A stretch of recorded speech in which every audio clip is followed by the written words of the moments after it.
Good evening and welcome to Mark's Dice Tales. This evening I've got a tale of Kings of War Vanguard, the Abyssals versus the Night Stalkers, fighting over an activated portal that leads directly to the Abyss. Who will gain control of this powerful artifact? Let's go and find out. Okay, so this is my Night Stalkers team. I've recently got the expansion for the Night Stalkers, so I've got spellcasters. I'm bringing the Night Screech unpainted there, just in the background, the tentacled beholder type creature, which is a command and a wizard, a large command and wizard. I also have the command butcher, the purple large beast there, a flying phantom, 2 horrors, a reaper mounted on a shadowhound, an actual shadowhound itself, 2 scarecrows and 2 spectres. Let's move on. This is the Abyssals team. He was a new player, so I didn't push him too much for photo opportunities. We can see his entire army laid out there. He's got a wizard on the far end there, the large wizard, a knight, 2 succubi I believe, the imps, and then grunts and warriors. And we are fighting over this portal, protected by the guardians of Wonder Woman and the Green Lantern. Obviously there are some Mantica heroes. And these Mantica portals, this particular portal leads directly to the Abyss, so obviously the Abyss, the Abyssals think this is an important artifact to gain control of, and the Night Stalkers can probably convert it to power their own forces of nightmare themselves. This is an overview of the battle, and this is my side. I'm deploying in an L shape. Which way would it be better to do that? An L shape on my corner, so just behind these rocks on the bottom right hand side there, through those purple flowery bones, just before that hedge on the right hand side, to about the edge of the wall on this bottom left. It's halfway up the table and halfway across the table, but 6 inches in. And he's on a similar L shape up behind the forest on the top left here. This is a view from his side of the board. So he's the L shape on the bottom right now. So his knight, led by a scion of imps, comes from the dark forest, and his wizard off there to the left. My shambling Night Stalkers moving, wanting to gain control of this precious artifact. Now to control the artifact, it's a 5-turn game, and at the end of every turn, if you've got a model touching the portal, so either of those 2 stone pillars, then you'll gain a victory point. If that model is a command unit, it will gain 3 victory points instead. However, there is a danger to standing that close to a portal. At the end of every turn, every model next to it will roll a d8. On a 7 or 8, that portal will be sucked into the Abyss and forever tortured, and removed from the game as a casualty. So obviously it's a bit risky putting a command unit up there. That's why I got my rabble of grunts and warriors to try and take it first hand. That's my plan here. This is his grunts and warriors emerging from the forest. He runs one of them up to the portal straight away to try and harness its power as fast as possible. And my spectres are ready to fling their spells directly at him and take him out as the first casualty of the game. My right hand flank takes my larger units. I lead a butcher and I fatigue him to move him closer and lure that knight out into the open, where my Mind Screech and Phantom there can gain it. But also keep an eye out, he's got a succubi just lurking in the background there that can fly over obstacles and join the battle, and chucks about 6 dice into combat. This is the end of turn 1, looking down over the fray. I don't go into the turn specifically. As I say, I didn't take that many photos to not distract from the game too much with a newish player to our group. He was an experienced Vanguard player and Kings of War player, but new to Altrincham, visiting due to work, I believe. So I don't have as many photos, so I'm going to try and keep the story flowing. His knight engaged my butcher. It was devastating blows, but the hardy resilience, the tough, nightmarish skin fending off the blows for the first turn. I did retaliate, and again his armour was quite stocky, and he held stoically. It wasn't until the succubi joined the battle where my butcher started getting wounded and eventually knocked down. After my butcher was knocked down but not taken out, the Mind Screech, since they were no longer engaged, the Mind Screech unleashed his lightning bolts against the knight, hoping to take him out before he could try and land a lethal blow upon the butcher.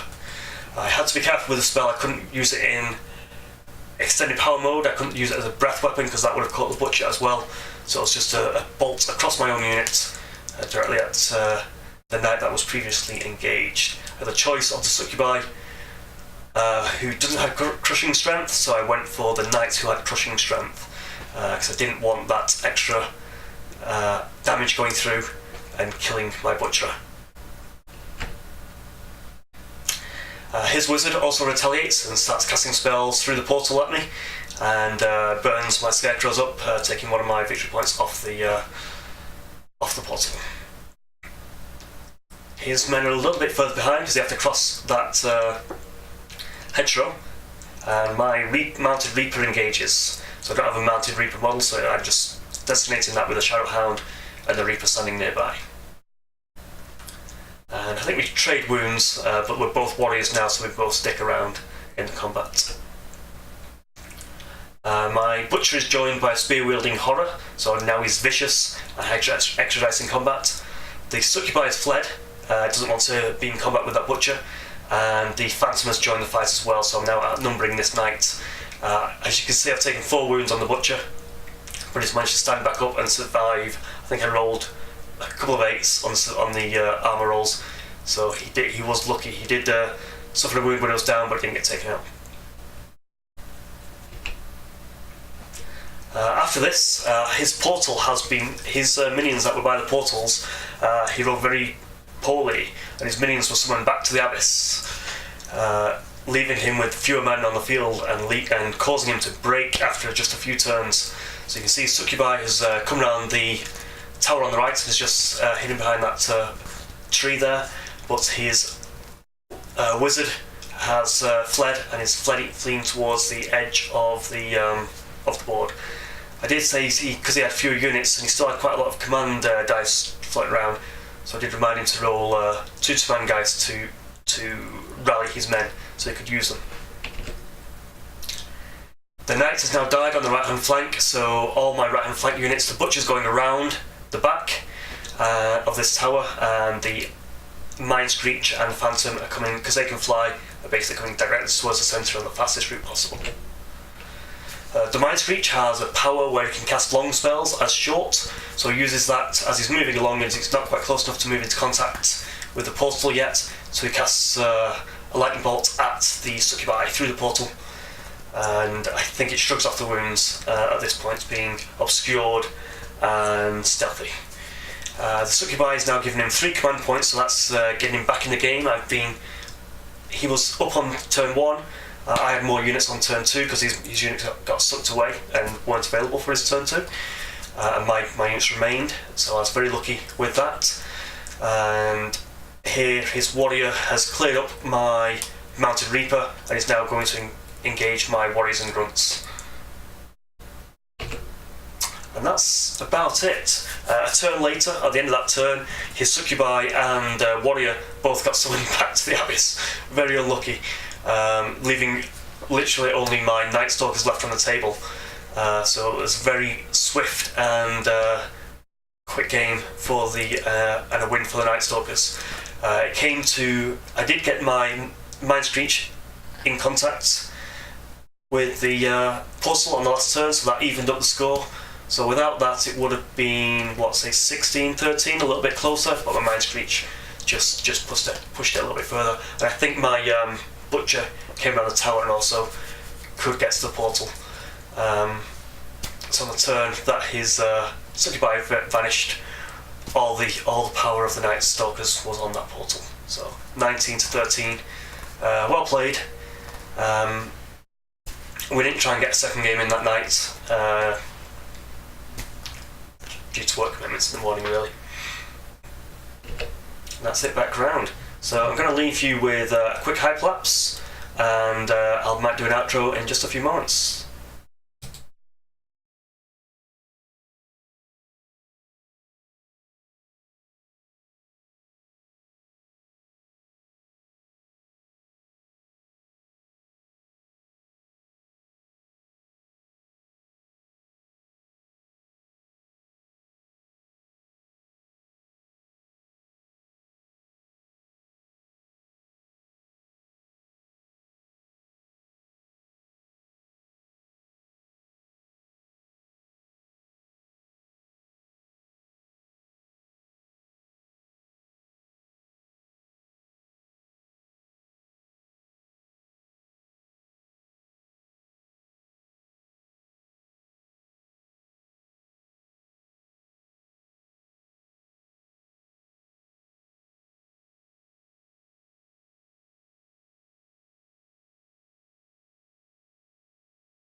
And that was that. So I hope you enjoyed that. I hope you liked the little tweaks and additional effects added to some of the photos there.